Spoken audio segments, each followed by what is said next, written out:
2 weeks have passed since I had to get back the System-8. I've been way too busy. But here are my closing remarks. Having spent a long weekend with the System-8, I think it's fully capable of going toe-to-toe with its closest analog rivals. Don't knock it just because of the sound on YouTube or because it's digital. Sound here on YouTube is a faint ghost of the real deal. Too much is lost in the transition, sadly. And let's face it, I didn't even show you half of what this thing is capable, which is a testament to just how deep it is.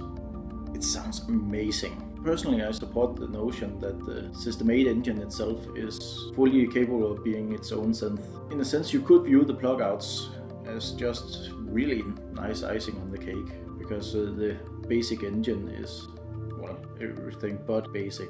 But at least for the Juno emulation, I think it's the best Juno copy around. It doesn't just sound the part, but the controls are cleverly assigned in such a way that it feels like an integrated piece of equipment. You get some additional effects and other little advantages over the original. Sadly, I don't own a Juno 106, so I compared it to the Juno emulation in U-He's, however you pronounce it, DIVA, and cross-listened with some quality Juno recordings. This is of course a fundamentally flawed approach, but without a real one it was the best I could do. DIVA came impressively close in its own right, for a VST if you will, but the Juno 106 plugout has more of that intangible something. The tiny character details are closer, and crucially it feels more real, it feels right. Maybe a direct A-B comparison would reveal something more, but I have to emphasize the feel of it. There's something more going on there once you let it creep under your skin. All in all, I'd say they've nailed it, as far as currently possible. I have actually been looking for a reasonably priced, good condition Juno, but these are scarce in my radius, and it's one of those things I refuse to buy on good faith. But now I actually think I would be inclined to just getting a System-8 instead, at least once it comes down in price a bit. It really is that good. And it's the same story with the Jupiter 8 emulation. Whether or not it sounds close to the real deal, it does sound very, very nice.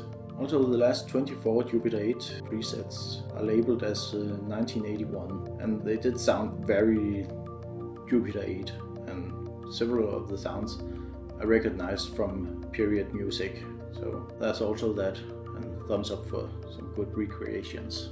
Yes, it should be cheaper, it should have aftertouch.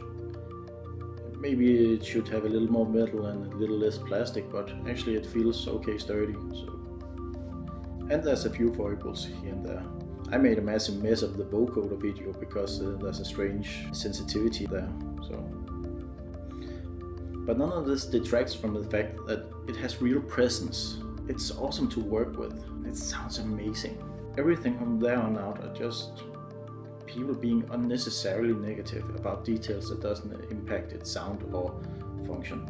There are of course subjective matters that will make this not the first choice for everyone. But frankly, I refuse to believe that everybody being overly negative about it have actually given it a good unbiased try in person before deciding they hate it. I love a good analog as much as the next person, but having tried quite a few, I would actually rank the System-8 as among the best of the analog polys. It really is that good. Thanks for watching. Stay tuned for more gear videos, music, and just about anything related.